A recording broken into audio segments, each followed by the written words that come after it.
Добро вечер. Вечерва нема да дебатираме за екологијата, вечерва ќе дебатираме за нашето здравје и ужасната опасност која е дело на институционалната негрижа и која може да не чини живот. Вечерва ќе зборуваме за тоа што значи шестовалентен хром во изворот Рашче, зошто 30 години никој не мрднал со малиот прст за да ја оклони опасноста од катастрофа. Ќе зборуваме за анализите на почвата и подземните води, за начините и можностите за решавање и отклонување на опасноста. Од една страна, на Скопје му се заканува канцерогениот хром, од друга страна го демнат илјадниците буриња во Охис. Во Македонија има 16 критични локации, односно жешки точки каде што има алармантно индустријско загадување. Станува збор за стари индустријски отпад, јаловишта од рудници и токсични хемикалии, како линдан, арсен и други тешки метали. Дел од овие локации се напуштени, дел се активни, но проблемот е што и понатаму загадуваат и не трујат. Колку пари се потребни за да се расчисти една депонија и дали може нешто да биде скапо кога станува збор за нашето здравје? Вечерва во студиото на Топ Тема се двајца искусни универзитетски професори кои учествуваа во креирањето на речиси сите стратегии, студии и планови. Двајца професори кои точно знаат каква е моменталната состојба на теренот. Добро вечер за Трајче Стафилов, професор во пензија од Природно-математичкиот факултет, Институт за хемија. Добро вечер. Добро дојдовте. Од другата страна во студиото секако и Златко Илиевски од Градежниот институт Македонија и вореден професор на Универзитетот Гоце Делчев во Штип, експерт за хидрогеологија и заштита на подземните води. Добро вечер. Благодарам за поканата во оваа емисија. Благодарам што успеавте да дојдете, бидејќи да дојдовте пред малку од Романија и тргнавте порано за да може да стигнете, а возевте со возило. Благодарам. Првото прашање секако е за двајцата. Пиете вода од чешма или? Јас пијам вода од чешма. Вие, професоре? Секако и препорачувам на населението во Скопје да пие од оваа вода, да не купува флаширана вода, заради тоа што квалитетот на оваа вода е многу на високо ниво и може да ги задоволи сите потреби со сите минерали кои што се потребни на организми. Еве, слушнавте, професорите што знаат што се случува во и околу изворите Скопје пијат вода од Скопскиот водовод. Сега, пред да почнеме со дебатата, ќе погледнеме мал дел од историјата на Телма за опасноста која што Јагуновце ја представува за Рашче, за дотреениот скопски водоводи, за загубите и кражбите на вода. Секако за квалитетот на водата кој што професор Стафилов рече дека е добра. Комплетната Телма сторија, почитувани гледачи, ќе се емитува утре по централното издание на вестите, односно некаде по 16 часот. Да погледнеме.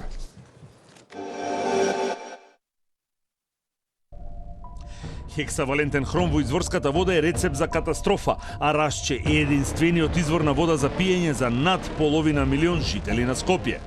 Според експертизата што е направена, нема да има пивка вода за пиење, ниту техничка вода за употреба. Значи нема да смее ни да се полива трева.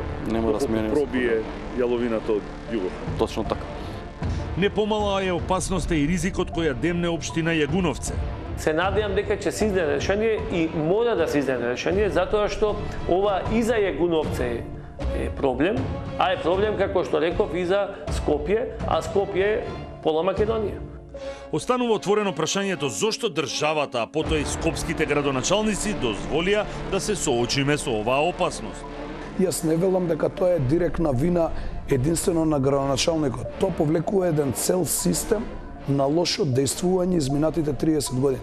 Еден лош систем на лошо дејствување кој што не водел сметка за генерациите после нас. Во Министерството за екологија алармот е активиран. Се разгледуваат стратегии и анализи изготвени пред 2 години, формирана е работна група. Минатата недела повикани беа и сите засегнати институции во Скопје и Јагуновце. Во Министерството работиме за трајно решение на проблемот, бидејќи треба да им објасниме на граѓаните дека се работи за децениски проблем што ништо не е преземено до сега. На маса се 5 до 7 опции за решавање на проблемот. Изработени се елаборати, но без прецизна финансиска и временска рамка. Дислоцирање на друга локација или на друга депонија, наменски изградена за спречување на натамошна контаминација, се основите на елаборатите. Ни беше представена таа студија подготвена од страна на ГИМ во 2024 година. Студијата, сега нема да навлегувам во тоа, бидејќи уште е во фаза на анализирање и представување и во други ниво на истата студија, значи студијата предвидува неколку варијанти на решавање на овој проблем. Бидејќи ова не може да се реши ни за еден ден, ни за една недела, ни за еден месец. Во Јагуновце чекаат на владата да ги обезбеди средствата и да почнат со работа, бидејќи општинскиот капацитет е далеку под вредностите на проектите. Директно општината не може да направи, зашто нашиот буџет е елементиран. Ние со нашиот буџет треба, ако негде по презентацијата се кажа дека ќе кошта 54 милиона евра, ние треба 54 години, ми имамо милион евра буџет. Значи 54 години треба Јукром оваа депонија од Јукром да ја чистимо. Додека надлежните во Министерството за екологија не одлучат како, кога и на кој начин ќе спречат на тамошна контаминација на подземните води, експертите се децидни дека приоритет е да се стави во функција пречистителната станица, која е во склоп на комбинатот Југохром, а е под надлежност на Министерството. Нејзиниот капацитет е далеку под количината на тешки метали кои треба да ги задржи пред да се испушти водата во реката Вардар.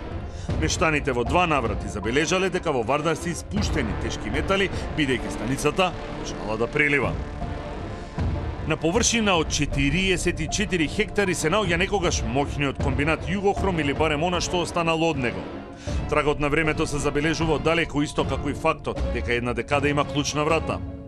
Овој комбинат рамо до рамо со Фени и Скопска железара ја предводеше македонската металуршка индустрија.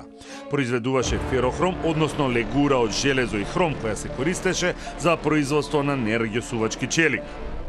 7,5 хектари површина, 40 на метри висина и 1,1 милиони кубни метри јаловина полна со хексавалентен хром.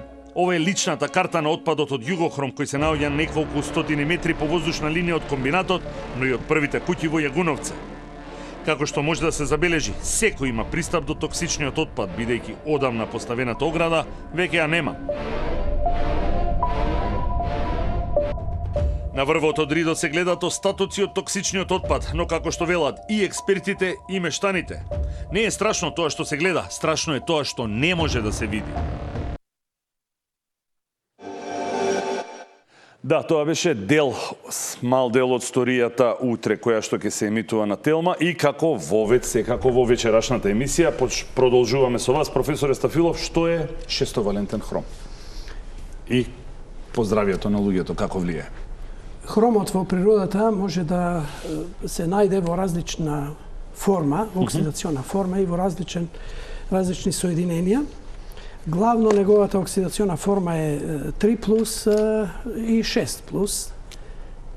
И затоа велиме поедноставно старата терминологија на 3-валентен и 6-валентен хром. 6-валентниот хром се наоѓа главно во соединенија кои што се од најчесто застапени хромати и бихромати, соли на хромната киселина. Другата форма е хром 3, хлорид и други соли на хром. Тоа за кое што сега зборуваме е 6-валентниот хром кој што во Југохром се произведувал како соединение натриум бихромат, натриум дихром хептаоксид. Соединение кое што многу се користело во тој период, посебно во кожарската индустрија, било барано, а бидејќи тука е рудникот Радуша и хромна руда релативно богата имале на располагање, 1961 година отпочната е паралелно со производството на ферохром и со производство на бихромат. Добро. Хемиска фабрика е направена во кругот на истата фабрика и до 1993 година се произведувал бихромат. Во тој процес на производство на бихромат, сложен процес, се добивали и отпаден материјал, хромат на мил поедноставно да кажеме, во која што се уште има заостанато хром во форма на бихромати и хромати, која што хромат на мил била депонирана во кругот на Југохром, на фабриката, и која што во одреден период била целосно префрлена на депонијата за троска и помешана со троската од производството на ферохром. Така што тие не се одвоени, туку се во депонијата се наоѓаат околу 300.000 тони хроматна мил, од која што само хром, како вкупен хром, е над 7.000 тони. Во форма на хромати, тоа би било меѓу 20 и 30.000 тони на хромати. Различни форми, калциум хромат, калциум алуминиум хромат и слични соединенија, кои што за жал се релативно лесно растворливи дури и со дождовна вода. Така што претпоставувам колегата Илиовски ќе зборува подетално и за загадувањето на подземните води. Така. Дождовните води раствораат дел од овие соли и подземните води се контаминирани, па дури и површинските води во околината на депонијата. Клучното, колку е опасно по здравјето, по моето, по вашето, по здравјето на професорот Границите, Илиовски? максимално дозволените концентрации во водите од прва и втора класа, а Вардар во тој дел е во таа класа дефиниран, се 5 пати пониски отколку за трета и четврта класа и тие се на ниво на вода за пиење. Ако навлезе хроматниот хром во аквифаерот, значи водната маса која што го снабдува изворот Рашче, ако таа концентрација се зголеми на тоа ниво, а постои ризик, тогаш таа вода ќе биде забранета за вода за пиење. Инаку, хром 6 валентните соединенија се многу кратно потоксични од оние на 3 валентниот хром. Да. Доведуваат до заболување на гастроинтестиналниот тракт, на многу различни други органи, до појава на рак. И хром 6 соединенијата се ставени на листата на Меѓународната агенција за рак меѓу првите такви соединенија од аспект на неоргански хемиски соединенија. После арсенот е хром 6 ставен на таа листа, значи ако се поголеми количествата и ако хронично се внесуваат во организмот, може да доведе до тешки заболувања кои што ете во крајна линија предизвикуваат и рак. Ако се пие водата, тоа е хронично. И секојдневно употреба. Со оглед дека бев да видам таа јаловина. Професор Илиовски, што може вие да кажете, затоа што вашата експертиза е тоа што ние не може да го видиме со голо око. А како што кажа и мештаните, не е страшно тоа што го гледате, вика страшно е тоа што не можете да го видите. Подземните води. Што има во тие 1,1 професорот Стафилов начна од прилика со бројките, што има во тие 1,1 милиони кубни метри отпад? 7,5 хектари е таа површина, на 30 метри од Вардар бев, видов, јас сум лаик, ама мене ми изгледаше страшно. Што велат вашите мерења, испитувања, анализи? Станува збор за депонија која може да се сврсти во категорија на депонија за опасен отпад со содржина на металуршки отпад. Значи, самата номенклатура, според тоа што во неа има 350.000 тони бихроматно блато, кој е опасен отпад, самата депонија треба да има назив депонија за опасен отпад. И сега во сите идни активности, дали решавање на проблемот со депонијата или преработка или било каква активност, треба да се земе во предвид дека станува збор за депонија за опасен отпад. Тоа што е опасно се тие 300, во некоја литература стои 300.000 тони бихроматно блато, во некоја литература 350.000 тони бихроматно блато, кои се размешани во целокупниот материјал, кој е со волумен од 1.100.000 метри кубни, а е со тежина од 2,2 до 2,3 милиони метри куб, 2,2 до 2,3 милиони тони. Значи, тоа е огромна количина на материјал. Јас имам илустративно кажано и во друга емисија, ако одлучиме тој отпад да го товараме во камиони, треба да се натоварат 100.000 камиони по 23 до 24 тони отпад. Ако еден камион има должина 15 метри, 15 метри оставиме простор, ќе направиме колона до северот на Шведска. Значи, станува збор за огромна количина на материјал, која во себе ги содржи тие 7.000 тони 6-валентен хром. Сега што значи тој шестовалентен хром? Јас возејќи се по пат денеска и малку си правев пресметки. 1 грам од шестовалентниот хром е доволен да контаминира 100.000 литри вода. Значи 1 грам ќе контаминира 10 цистерни по 10 метри кубни вода, 100 кубни метри вода, односно 100.000. 2,7 килограми се доволни да контаминираат вода за пиење кое Скопје ја троши за 1 ден, а 1000 килограми, односно 1 тон ќе контаминира количина на вода што градот Скопје ја троши во текот на една година. 7000 тони, по предпоставка, теоретски, да симулираме дека 7000 тони шестовалентен хром можат да дојдат во контакт со пиечка вода, ќе контаминираат количина на вода еднаква на 12 Охридски езера или количина на вода која е еднаква на вкупната годишна потрошувачка на вода за целокупната светска популација од 8 милиарди жители. Кој сака да се занимава со математика, нека стави 7000 тони еднакво на 7 милиони килограми, а дозволената содржина е 0,01 милиграм на литар. 30 години го имаме тој рит таму на 15 километри од Рашче и никој ништо не направи. И сега тој рит стои на таа локација, многу несреќно избрана локација, апсолутно несреќно избрана локација. Од едната страна, од источната страна се наоѓа реката Вардар и масивот Жеден, од западната Пруга, од северната е река Бистрица. Не, Бистрица е од комбинатот истекува, река Габровница. Да. Како што кажа професорот, е интензивно подложна на растварање. Тој дел сакам да го чујам од вас.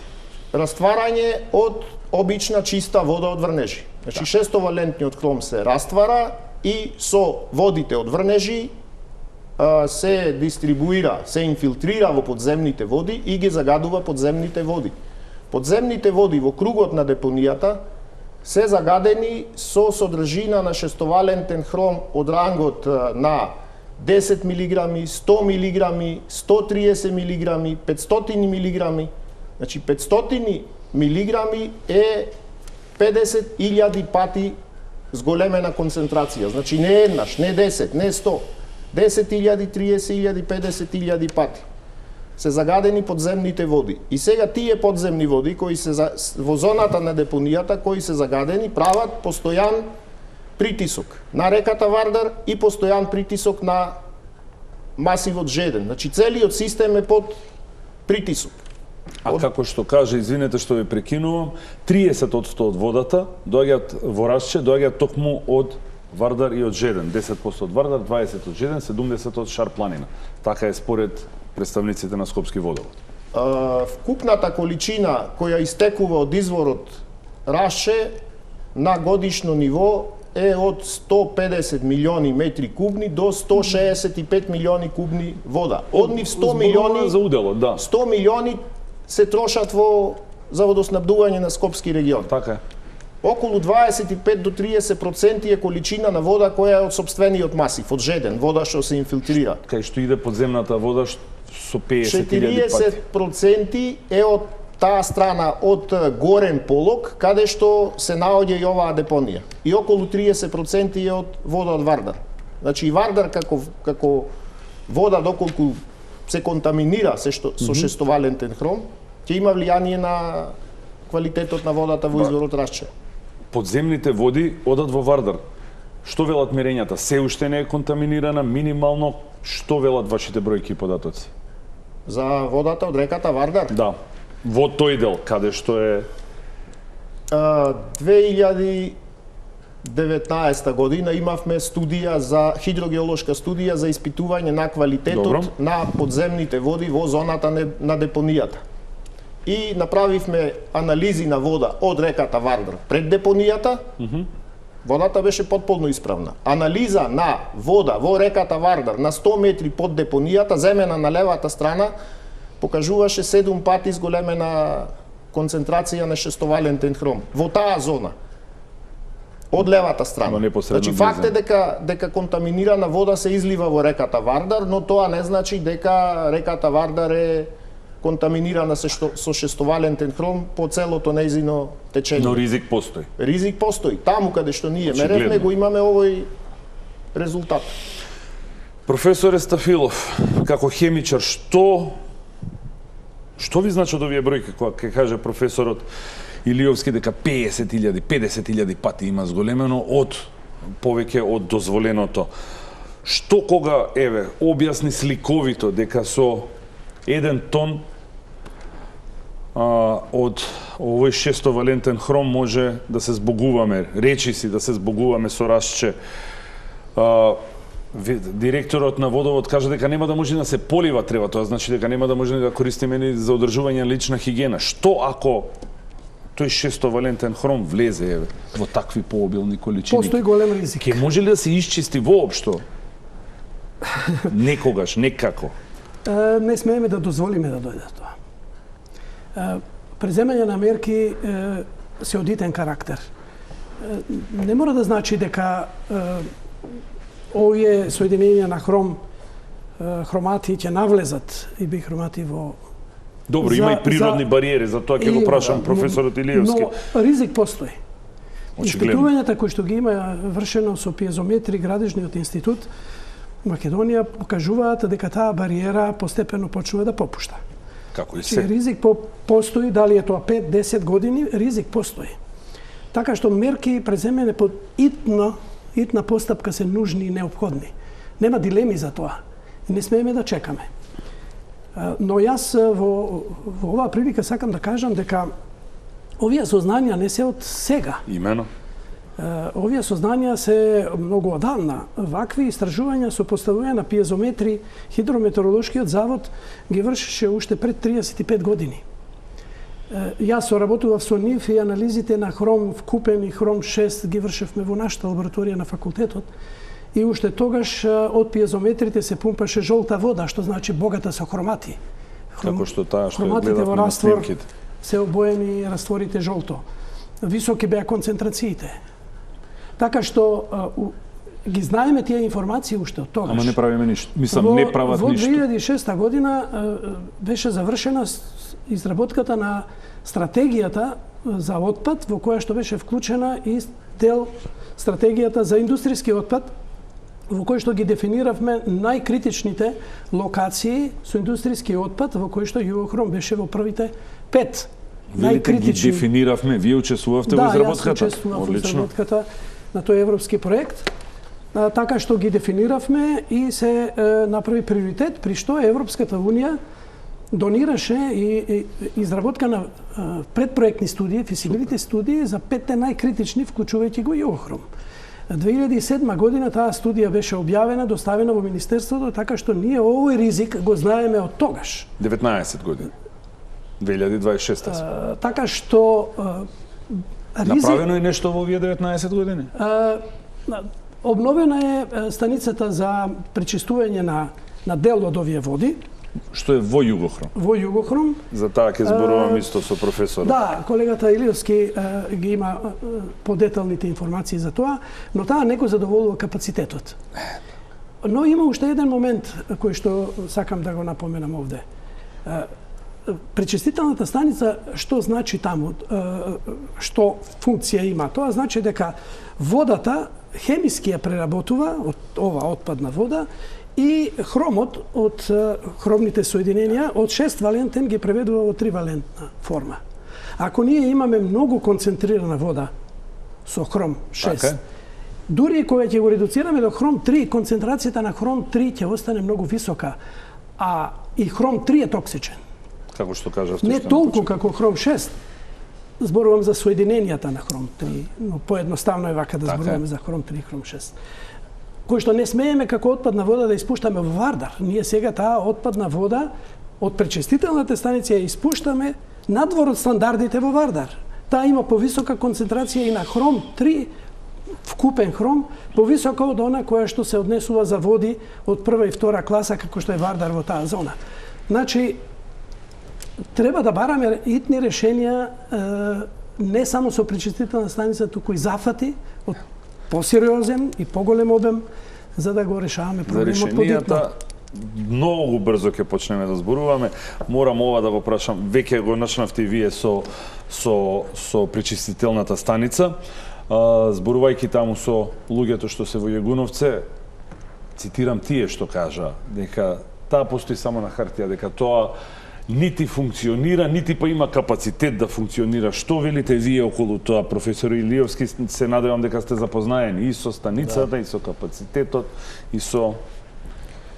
Да, прочистителната станица е направена во 1991 година за прочистување на подземни води од кругот на комбинатот. Добро. Значи, не само што имаме загадени подземни води во зоната на депонијата, имаме загадени подземни води во кругот на комбинатот, бидејќи тоа бихроматно блато во првите 8 години се одлагало во кругот на комбинатот. И се уште има остатоци од шестовалентен хром на повеќе места во кругот на комбинатот.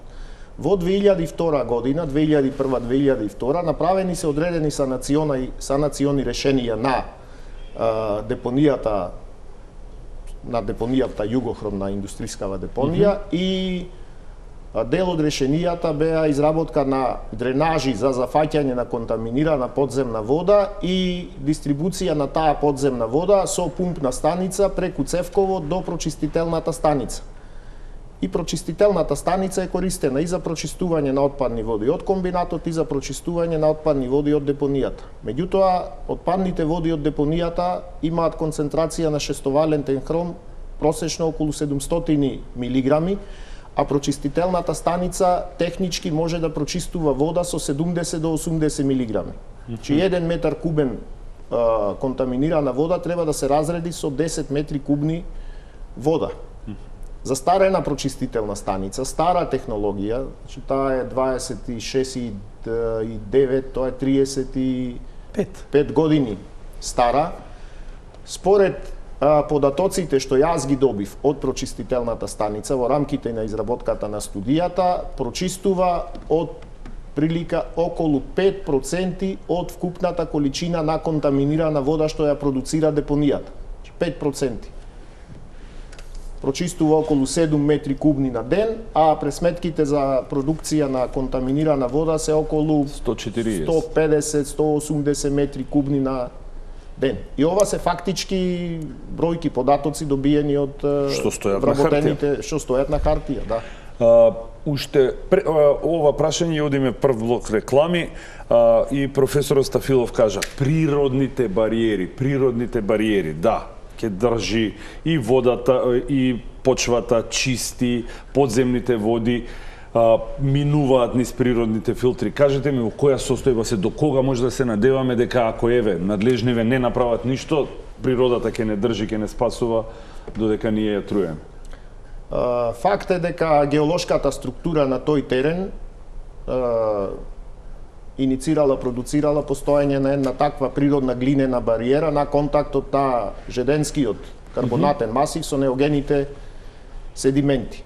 За да дојдеме до одговор на ова прашање што вие го поставувате, ние во 2019 година изведовме 3 пиезометри во самата глинена завеса, во таа природна бариера. Во 2 од тие пиезометри концентрацијата на шестовалентен хром е во дозволени граници, а во еден е наддозволени. Не многу наддозволени, но во дозволени. Но она што загрижува е дека трендот на концентрација на шестовалентен хром е во пораст. Ние имавме мониторинг, делуме ние, потоа продолжи мониторинг да врши лабораторијата на Водовод. Од 2019 до 2014 до 2024 трендот е во пораст. И уште една кратка една тоа е теоретско практична поставка што е дефинирана во рамките на концептите на анализа на ранливост на подземните води и ризикот загадување, вели вака: секоја средина е природно резистентна, но не постои потполно резистентна средина. Било која средина изложена на притисок подолг временски период, кога да е таа средина може да попушти и да се случи несакана последица. Така е, 30 години, имаме резистентна.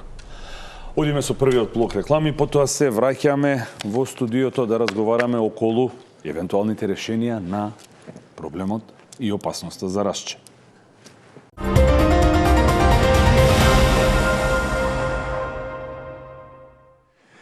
Се враќаме назад во студиото, се професорите Стафилов и Илиовски. Градежен институт стои зад студиите. Илиовски, вие сте дел од институтот и вашиот подпис стои на студиите. Стафилов исто така, вашите искуства и знаења се инкорпорирани и искористени во изработката на овие студии и затоа прашање за двајцата, тоест еден по еден. Кој е решението за расче? Повелете. Како што кажа професорот, студија е работена 2006-2007 година и одредени решенија се начнати уште во рамките на таа студија, меѓутоа не се доволно технички разработени. 2024 година Градежен институт Македонија изработи студија за изнаоѓање на трајно решение за депонијата Југохром. Кому ја доставивте таа? Доставена е во декември 2024 на Министерството за животна средина, бидејќи Министерството за животна средина беше нарачател на студијата. И кога разговаравте за студијата што им ја донесовте? Кога разговаравме? Ве повика, дојдете да видиме. Не повика. Тековно имавме контакти, разговори и со претходната влада и со претходниот министер. Имавме разговори на темата за решавање на овој проблем, не дека ништо не се правеше. Значи, во рамките на претходниот министер имаше активности, но јас немам информација дека се направи нешто конкретно. Сега со новата структура во Министерството, пред 10 дена бевме повикани да ја презентираме студијата. Јас направив презентација на студијата и за моје позитивно изненадување беше присутен министерот, заменик министер, сите високи структури од Министерството, од град Скопје, од Водовод Скопје, и тоа мене ме охрабрува дека почнуваме да се движиме во насока да најдеме решение. Добија представа колку е опасност? Па некои ја имаат представата кои се подолго во Министерството, некои кои не биле доволно информирани ја добија. Ке зборуваме со нив на таа тема. Кажете ми за решение. Во рамките на студијата разработени се 7 варијантни решенија. Многу кратко јас ќе презентирам, многу кратко за секое решение. Да, би било одлично. Едно решение е изнесување на тој отпад надвор од државава, по концептот на ОХИС. 1 килограм опасен отпад да се изнесе надвор од државата кошта 2 до 3 евра. 2.200.000 тони отпад, по таа цена би коштало 6 до 7 милиарди евра. Така да, таа опција е од старт. Невозможна. Отпаѓа. Од старт. Втора опција разгледувана е по концептот на современите пристапи на циркуларна економија, реупотреба на отпад, нула отпад и така натаму. И за ваков концепт се правени активности во минатото, меѓутоа заклучокот од сите членови на тимот кои сме истражувачи кои сме изработувачи на оваа студија е дека навидум тоа решение звучи многу добро. Ќе го преработиме отпадот, ќе екстрахираме корисна минерална суровина и ќе го неутрализираме. Добро. Ќе го неутрализираме опасниот отпад. 350.000 тони отпад. Меѓутоа, тоа би значело изградба на фабрика или индустријска постројка за третман на опасен отпад во исклучително осетлива и сензитивна локација. Така е. Анализите кажуваат дека и со високи технологии, високопродуктивни технологии, тоа би траело десетици години, можеби 30-40 години. Отпаѓа. И ризикот и последиците по контаминација на подземните води за ваква варијанта се многу поголеми од евентуалните придобивки ние кои би ги имале со овој концепт. Само околу 1,8% е употреблива корисна минерална суровина, пак нас ќе ни останат 98% отпад. Пак некаде треба да го носиме. Последна опција. Трета варијанта беше локална дислокација на депонијата, да ја тргнеме од тоа место каде што е, да ја пренесеме на кратко растојание. Меѓутоа, и тоа решение не е многу добро решение, бидејќи депонијата од едно место само ќе ја пренестиме на друго место, ќе отвориме друг проблем во друга средина. Голем би бил социјалното влијание, социјалниот аспект, еколошки и така натака. Никој не сака во својот двор да има депонија. А и не е ефтин. Проценка е дека таа варијанта не е добра, бидејќи ќе направи проблеми на друго место. Четврта опција која вреди да се размисли е изградба на депонија за опасен отпад на ниво на држава. Значи државата да изгради депонија за опасен отпад, каде што ќе го однесе целокупниот отпад од тука, ама и од други места. Ќе го однесе и од Југохром и така натаму.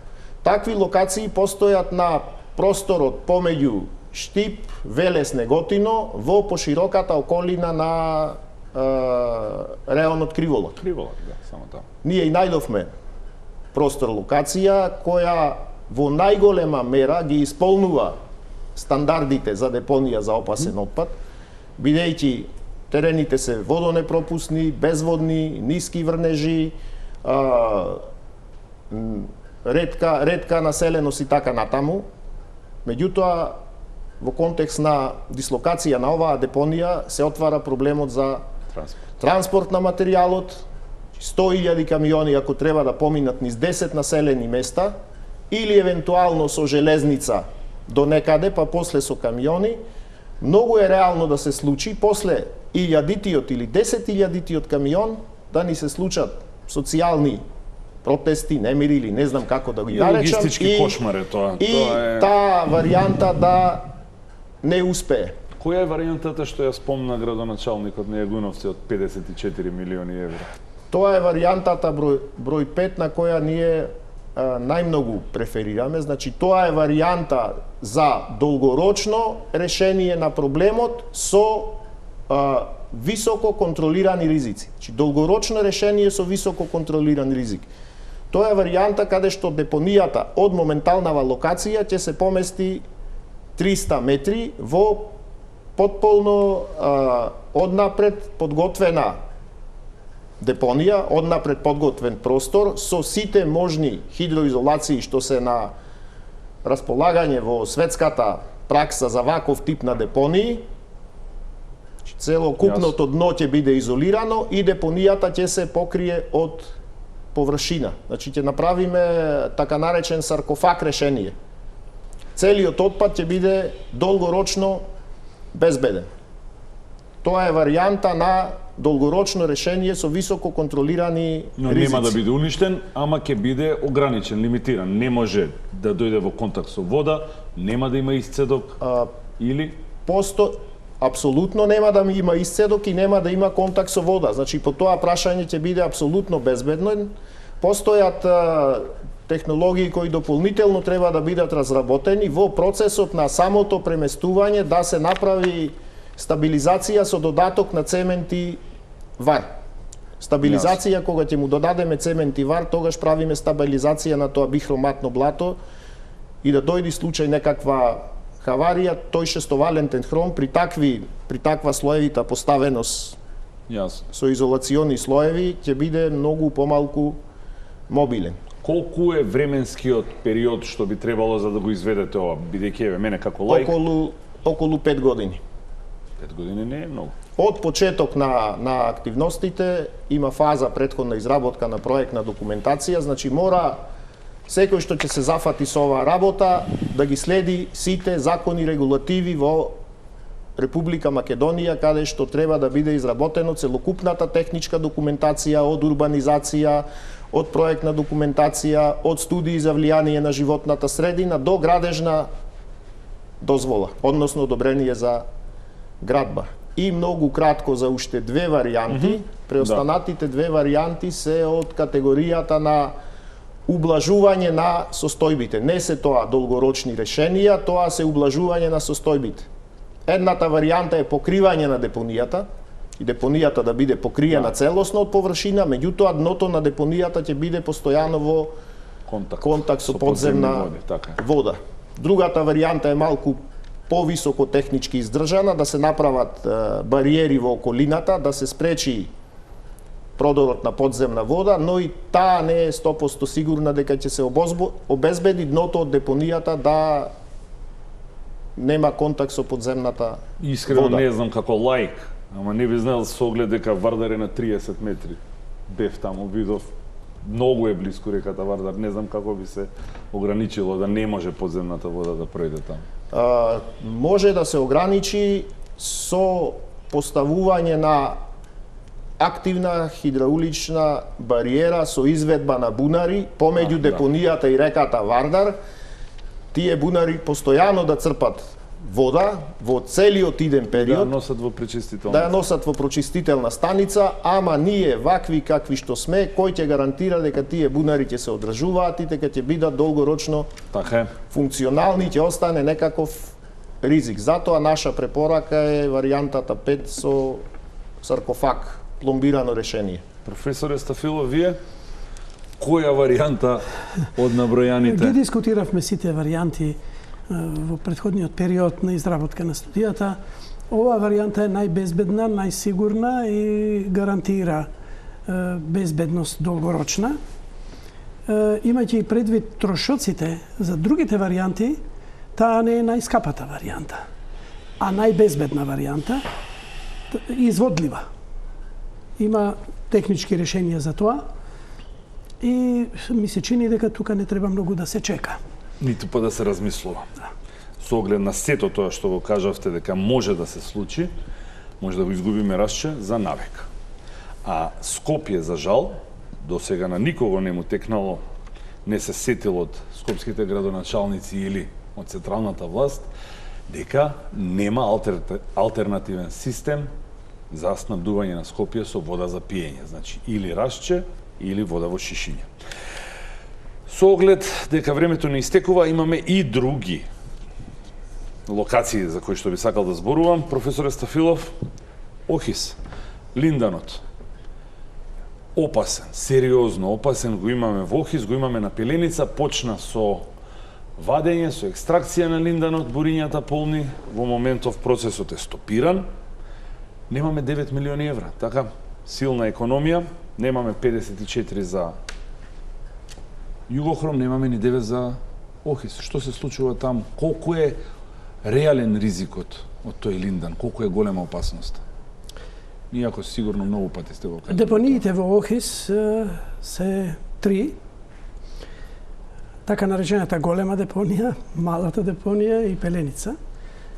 Но не само тоа, јас би рекол целиот локалитет на Охис е критична локација, заради тоа што освен овие депонии имаме екстремно загадени почви во целиот простор и екстремно загадени подземни води.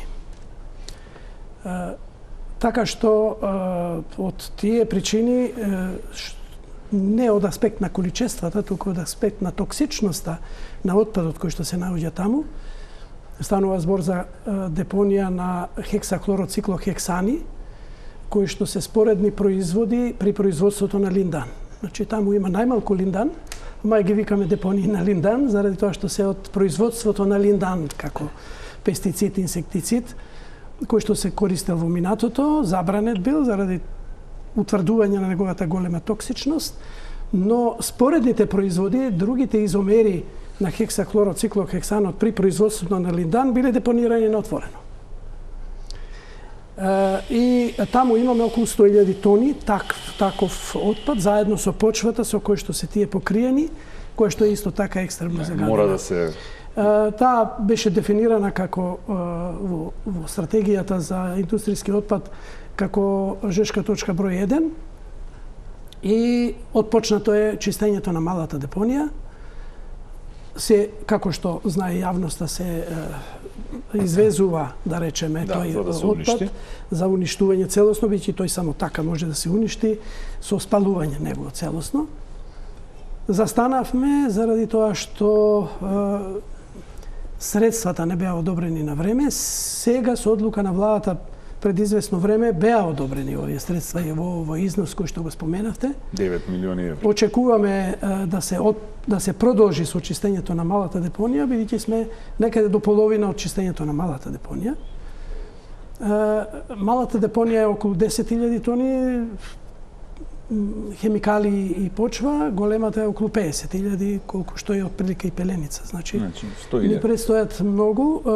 Само за илустрација до сега се потрошени околу 7 милиони, уште 9, значи за 10.000, за десетина, значи ни требат за 10 од 116 милиони. Ни треба фактор 10 од средства, но имајќи предвид дека сите студии до сега што се изработувани се голем број на студии, укажуваат дека имаме голема контаминација на тој простор таму, дека дистрибуцијата на овие опасни органски токсични соединенија се забележани во воздухот во градот Скопје, околината, дури и анализите на зеленчуци кои што се произведувани во бавчите во населбата Лисиче се исто така контаминирани, затоа што се користат за наводнување подземните води од бунарите, така што имаме и таква контаминација. Нужни се многоитни мерки решавање на целиот комплекс, не само на малата депонија, што е можно поитно. Има различни варијанти и тука и таму станува збор за алтернативи за големата депонија, можеби евентуално привремено да се покрие ако не се обезбедат доволно средства. Има такви алтернативни решенија и предложено, но мора да се продолжи со чистењето. Таму малата депонија е покриена, како што можат луѓето поминувајќи таму со шатор.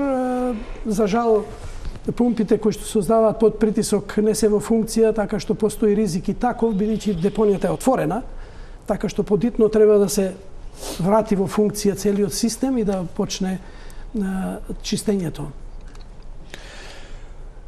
Професор Илиовски, сега стигам до вас.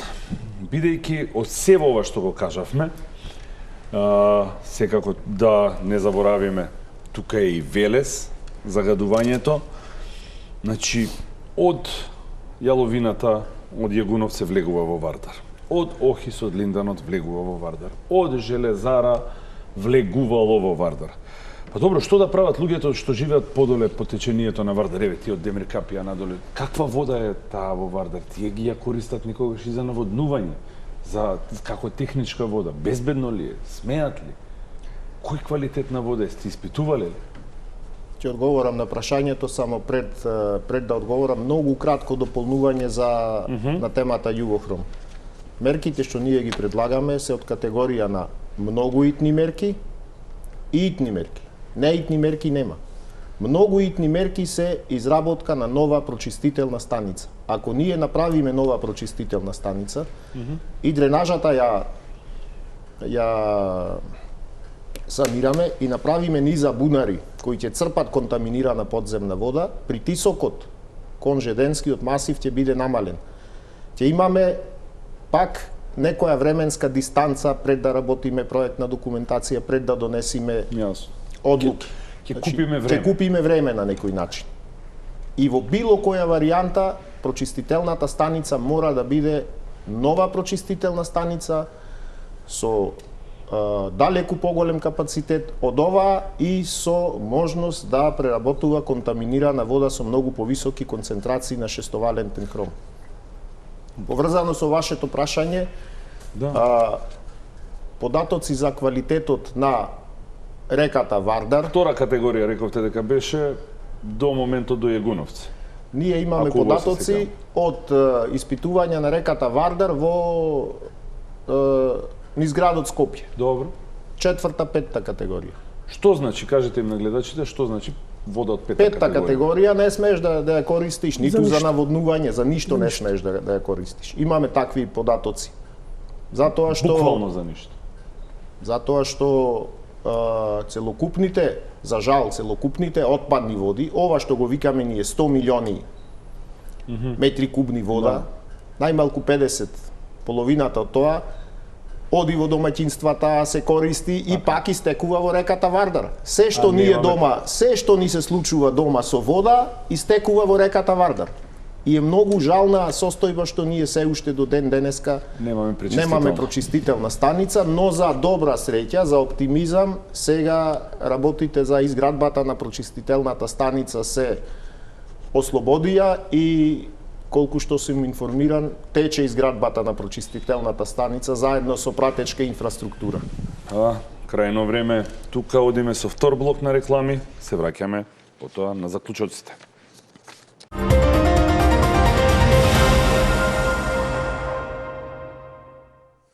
Се враќаме во студиото, имаме некаде околу 6 минути.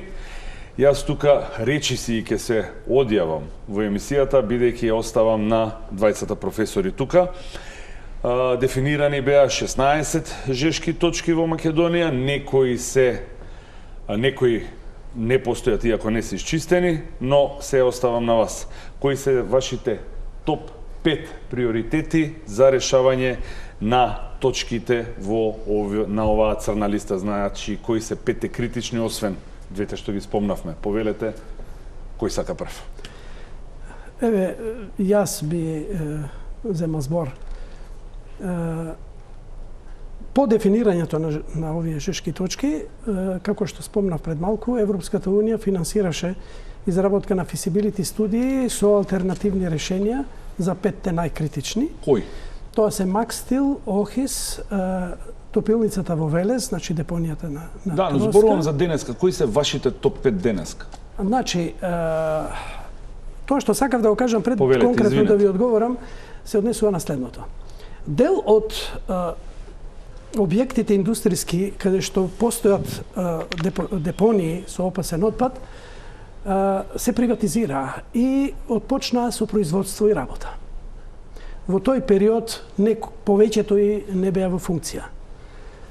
Кога се донесоа нови закони, нови правилници за животната средина, за индустријата, беа обврзани тие индустријски објекти да изработат програми за преземање мерки еколошки. Добро. Изработка да добијат интегрирани дозволи и така натаму. И беа принудени со можности за затворање нивно. Извинете, во интерес на времето. Да, за затворање и беа преземени мерки од страна нивна. Само за информација, Макстил има вложено околу 20 милиони евра за мораше инак ќе беше затворен за решавање на проблемите со филтерот. Исто така фени уште толку средства.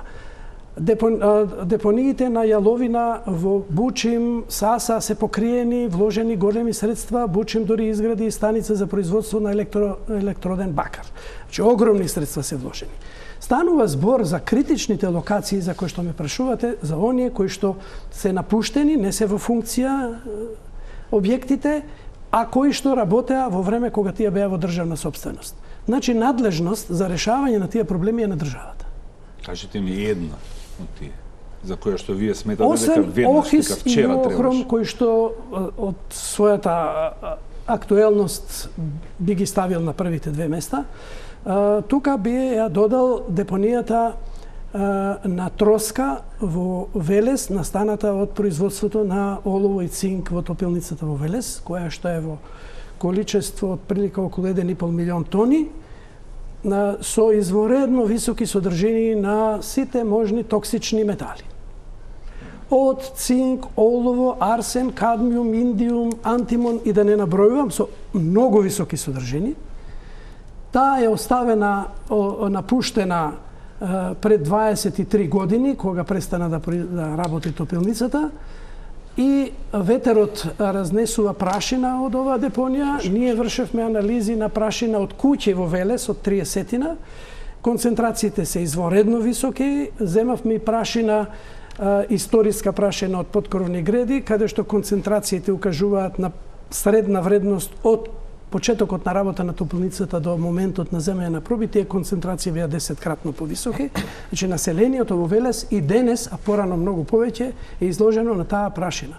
Почвите се екстремно загадени, производите земјоделски во тој простор на Велес и околината се екстремно контаминирани со тешки метали, тие треба да бидат забранети, а не се за консумирање. Друга локација е Лојане, каде што имаме 15.000 тони арсенов концентрат, арсен сулфит, чиста хемикалија, која што се произведувала од руда арсенска и која што така стои, ветерот ја разнесува, фина прашина. Арсенот, го спомнав еднаш, дека е еден од најканцерогените елементи, метали. Тука морам да ве прекинам, повелете, господине Илиовски, имате 2 минути. Повелете. Многу кратко, таксативно. Кои се 5 приоритети во областа на животна средина? По ваше. По моје, депонија Југохром број 1. Депонија Вардариште број 2. Добро. И депонија Југохром, и депонија Вардариште, и Охис Линданот број 3 загрозуваат еден огромен ресурс на подземна вода кој го има во Скопскиот регион. Огромен ресурс на подземна вода ќе биде загрозен. Се уште чиста, квалитетна вода што може да се користи за пиење. Не во сите области, но генерално квалитетна вода. Ресурс кој може да снабдува популација од 10 милиони луѓе. Че имаме ресурс на вода, што многу луѓе би посакале да го имаат тоа. Така е. На тој ресурс ни стои Вардариште. 2 милиони метри кубни, мисламе дека е 40 хектари. Има студија, има решение, треба да се влезе во реализација. Четврто, изградба на регионалните комунални депонии. Ги уверувам сите слушатели, се многу изградбата на регионалните комунални депонии се многу далеку подобро решение од сето ова што го имаме нерегулирани депонии. И нека биде и во Битола депонијата, и нека доаѓа отпадот и од Кичево, и од Демирхисер, и од Струга, е многу подобро од ова сега што го имаме на лице место што го гледаме. Да го има насекаде. Да се охрабриме да го направиме тоа. Петто, алтернативни извори за водоснабдување на градот Скопје. Ако нас ни се случи хаварија со Рашче, ни остануваат само бунарите Нерез и Лепенец, кои се во висока зона на загрозеност, во урбано подрачје, инфраструктура, урбанизација, население, високо загрозено подрачје. И друго немаме. А тие ќе обезбедат максимално 20 до 25% од потребите. А имаме можности од каде? Извор Врело на Матка, се уште не е изработена студијата, се споменува во град Скопје, мора да го кажам ова. 10 години се споменува во град Скопје, студија од 1,5 милион денари, 25.000 евра, со која ние ќе кажеме дали може да се донесе вода од изворот Врело или не може и за колку пари, ако може, може. Тоа ние не го знаеме. Не знаеме каков ресурс, на кој начин можеме да обезбедиме вода, да речиме од рајонот на Долно Лициче аеродром. Огромен ресурс на подземна вода. Зошто ние да немаме резервни бунари за вода? Јас како домаќин во мојата куќа имам приклучок на водовод, ама имам и бунар. А имам и рачна пумпа.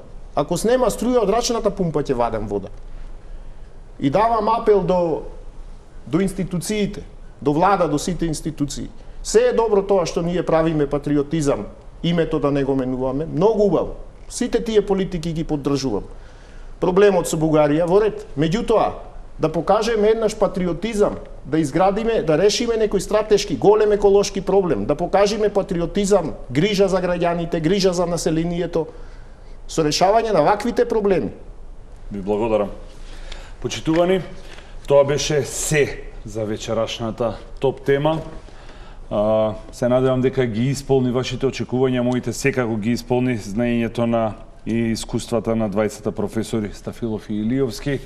Сликовито објаснија што може 1 грам 600 валентен хром да направи на скопските извори. Тоа е се за вечерва. Ви благодарам и ве поканувам да останете на програмата на телевизија Телма.